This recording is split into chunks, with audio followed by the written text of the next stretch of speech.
जब सूर्यदेव ने विश्वकर्मा देव की पुत्री देवी संज्ञा के साथ विवाह रचाया, पर विवाह के बाद सूर्यदेव जब भी देवी संज्ञा के समीप आते तो देवी संज्ञा सूर्यदेव के तेज को सहन नहीं कर पाती।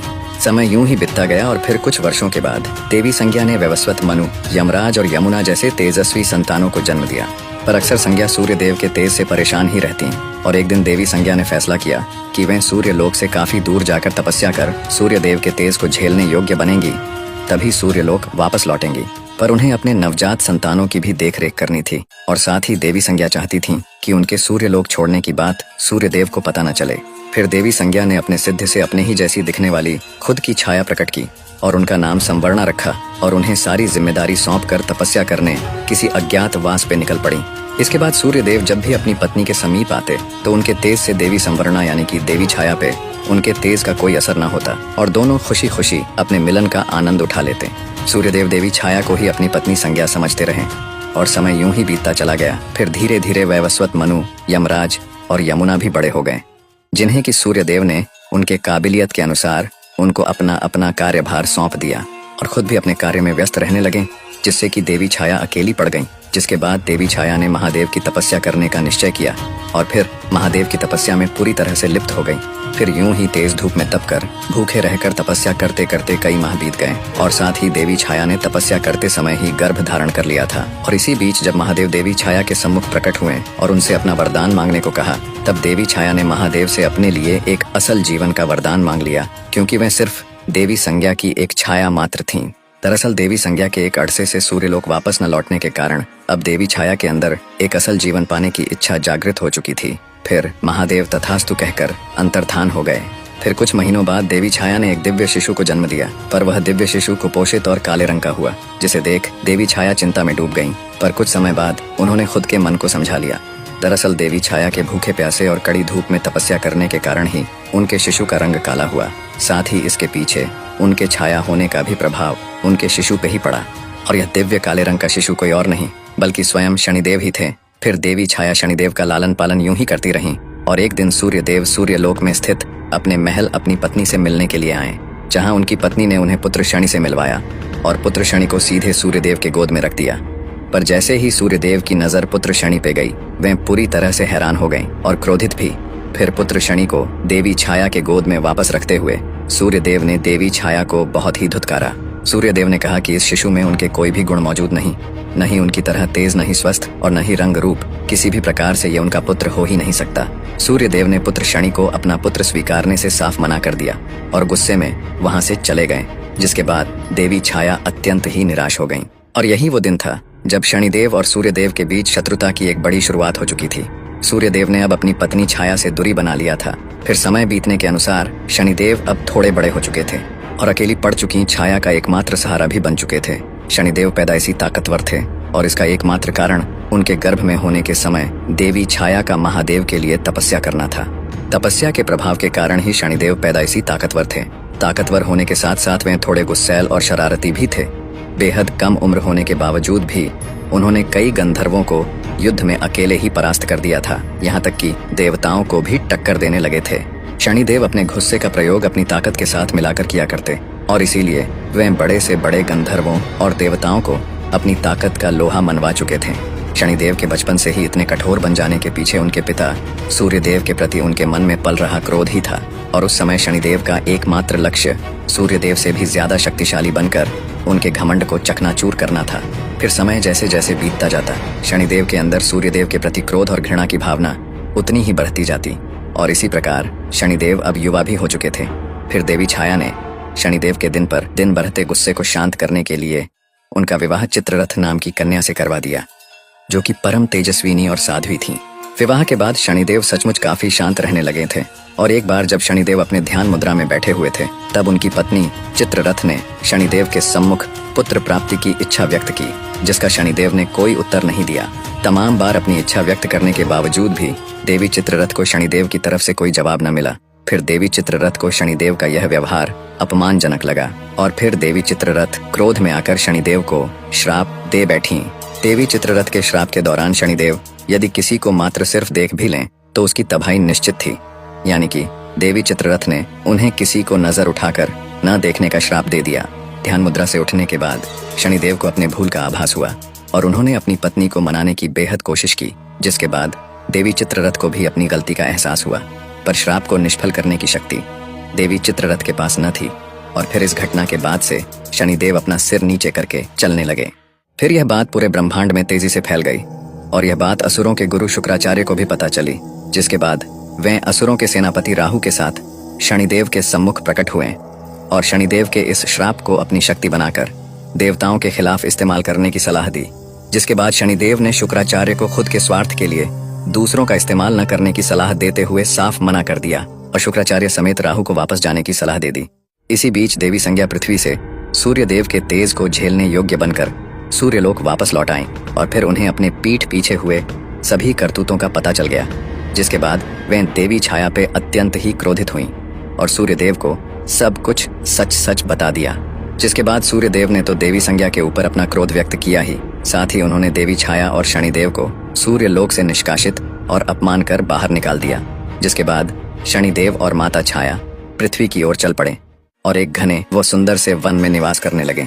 वन में रहते रहते शनिदेव की मित्रता काकराज से हुई और इस बेहद खूबसूरत वन में शनिदेव माता छाया के संग खुशी खुशी रहने लगे थे।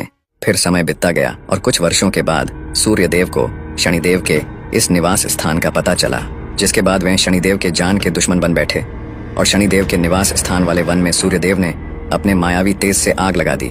जिसके बाद देवी छाया तो एक परछाई होने के कारण उस आग से बचकर बाहर निकल आईं, लेकिन शनिदेव उस मायावी आग के चपेट में पूरी तरह से फंस चुके थे और फिर देवी छाया मदद की गुहार लगाने लगी।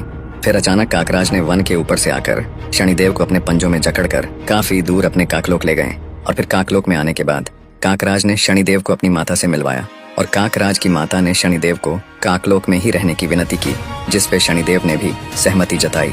काकराज की माता ने शनिदेव को अपने पुत्र की तरह लाड़ प्यार से रखा।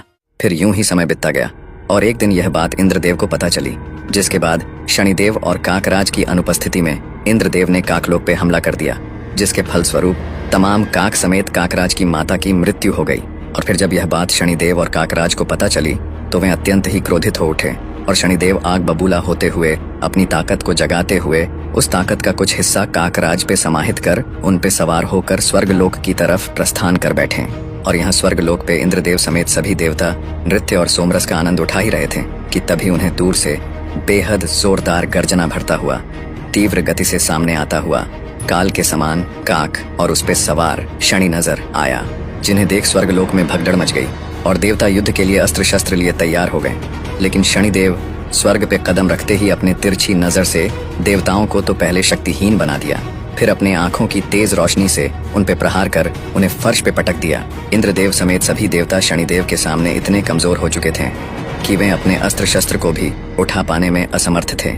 फिर शनिदेव ने देवताओं के ही अस्त्र शस्त्र से उन्हीं को बुरी तरह से घायल करना शुरू कर दिया, जिसके बाद सभी देवताओं को स्वर्ग से किसी भी तरह अंतर्धान होकर भागना पड़ा। इंद्रदेव समेत सभी देवताओं ने शनिदेव के भय से कहीं दूर जाकर सूर्यदेव को याद किया और सभी सूर्यदेव से शनिदेव को जलाकर भस्म कर देने की विनती करने लगे।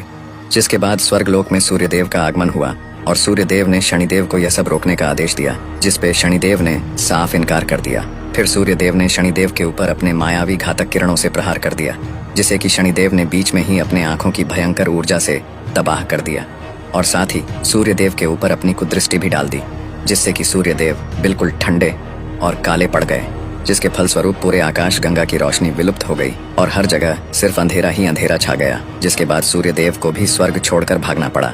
फिर सभी देवता अपने बचे खुचे शक्तियों का इस्तेमाल कर किसी भी प्रकार पृथ्वी में स्थित कैलाश पहुंचे और महादेव के सम्मुख सारी बात बताकर रो पड़े। जिसके बाद महादेव ने तो सबसे पहले सभी देवताओं को उनके करतूतों के लिए फटकार लगाई और फिर स्वर्ग समेत देवताओं की शक्तियों को वापस दिलाने का भी भरोसा दिलाया। फिर महादेव ने अपने कुछ शिवगणों की टुकड़ियों को देवताओं के साथ स्वर्गलोक रवाना किया। जिसके बाद स्वर्गलोक पहुंचते ही देवताओं ने शनिदेव को युद्ध के लिए ललकारा, जिसके बाद शनिदेव युद्ध के लिए देवताओं और शिवगणों के आगे उपस्थित हुए और फिर शिवगण समेत सभी देवता एक साथ मिलकर शनिदेव के ऊपर टूट पड़े। जिसके बाद शनिदेव शिवगणों और देवताओं के प्रहार से बचते हुए काकराज के ऊपर जा बैठे और अपने कुदृष्टि का प्रयोग करके उन्होंने सबसे पहले तो शिवगणों को शक्तिहीन और सुस्त बना दिया, जिससे कि वे जमीन पे गिर पड़े। फिर शनिदेव ने अपने कुदृष्टि से इंद्रदेव और सूर्यदेव को वहीं मूर्छित कर दिया और यह देख बाकी देवता स्वर्ग लोक से अंतर्धान हो गए। फिर शनिदेव ने इंद्रदेव से देवराज का राज मुकुट छीनकर अपने पास रख लिया और फिर इंद्रदेव समेत सूर्यदेव को स्वर्ग में ही अपना बंदी बनाकर बंदी गृह में डाल दिया। और यहाँ अग्निदेव और वरुण देव समेत बाकी देवता स्वर्ग लोक से दोबारा से भागते हुए कैलाश महादेव के पास आ पहुंचे और महादेव को सारी बात बताते हुए उन्हें स्वयं स्वर्ग लोक चलकर शनिदेव को समाप्त करने की विनती करने लगे। इतना सुनते ही महादेव कैलाश से अंतर्धान हो गए और देवता देखते ही रह गए। और यहाँ स्वर्ग लोक पे शनिदेव पूरी तरह से अपना आधिपत्य जमा कर बैठ चुके थे एवं इंद्रदेव समेत सूर्यदेव को एक बड़ा दंड देने की तैयारी में जुट चुके थे कि अचानक स्वर्ग लोक में एक सैलाब सा आ गया। पूरा स्वर्ग थर्रा उठा। फिर आगमन हुआ देवों के देव महादेव का, जिसके बाद महादेव ने शनिदेव को यह सब रोकने का आदेश दिया, पर शनिदेव ने अपना सिर झुकाए हुए ही इनकार कर दिया। फिर महादेव ने शनिदेव को युद्ध करने को कहा, जिसके बाद शनिदेव अपने सम्मुख इतनी बड़ी शक्ति देख घबरा गए और जल्दबाजी कर बैठे। शनिदेव ने सीधा अपनी कुदृष्टि महादेव पर ही डाल दी, जिसके जवाब में महादेव ने अपने तीसरे नेत्र को शनिदेव की तरफ थोड़ी सी खोल दी, जिसके फलस्वरूप महादेव के तीसरे नेत्र से निकले थोड़े से ही ऊर्जा से शनिदेव का शरीर बीच से फट गया और वे बुरी तरह से घायल हो गए। फिर वे काफी ज्यादा तेज झटके से पृथ्वी की तरफ गिरते चले गए। शनिदेव के मूर्छित होते ही देवताओं की शक्ति वापस आ गई और यहाँ महादेव के त्रिनेत्र से निकले से ही ऊर्जा में इतनी ताकत थी कि शनिदेव स्वर्ग से नीचे की तरफ गिरते हुए पृथ्वी काफी तीव्र गति से पहुंच गए और तमाम पेड़ पौधों को ध्वस्त करते हुए एक पीपल के पेड़ में जा अटके। शनिदेव पूरी तरह से अधमरा हो चुके थे। ऐसा लगता था जैसे कि वे अब नहीं रहे, पर कुछ देर बाद उन्हें होश आया और फिर उन्हें महादेव के शक्ति का एहसास हुआ, जिसके बाद शनिदेव महादेव से काफी ज्यादा प्रभावित हुए और उन्हें अपना गुरु मानते हुए पीपल के पेड़ में वैसे ही पड़े पड़े महादेव की तपस्या में लीन हो गए। शनिदेव में इतनी भी ताकत नहीं बची थी कि वे थोड़ा हील भी सकें। फिर काफी वर्षों तक पीपल के पेड़ में ऐसे ही पड़े पड़े घोर तपस्या करने के बाद महादेव शनिदेव से काफी प्रसन्न हुए और महादेव शनिदेव की क्षमता और साहस से तो पहले से ही काफी प्रभावित थे। इसलिए उन्होंने शनिदेव को पीपल के पेड़ से अंतर्धान कर सीधे अंतरिक्ष में ला खड़ा कर दिया और पहले जैसे स्वस्थ भी बना दिया। साथ ही महादेव ने शनिदेव को एक दिव्य त्रिशूल भी भेंट किया, जिसके बाद महादेव ने शनिदेव को एक लोक भी भेंट किया, जिसको महादेव ने शनिलोक नाम दिया। और आखिर में महादेव ने समस्त ब्रह्मांड के देवी देवताओं की मौजूदगी में शनिदेव को पूरे ब्रह्मांड का न्यायाधीश घोषित किया, यानी कि न्याय के देवता। और यह देख सूर्यदेव समेत सभी देवताओं को शनिदेव के साथ किए गए क्रूरता को लेकर अपनी गलती का एहसास हुआ। फिर अपनी गलती का पश्चाताप करने के लिए सूर्यदेव पृथ्वी जाकर देवी छाया को सूर्यलोक वापस लेकर आए और खुशी खुशी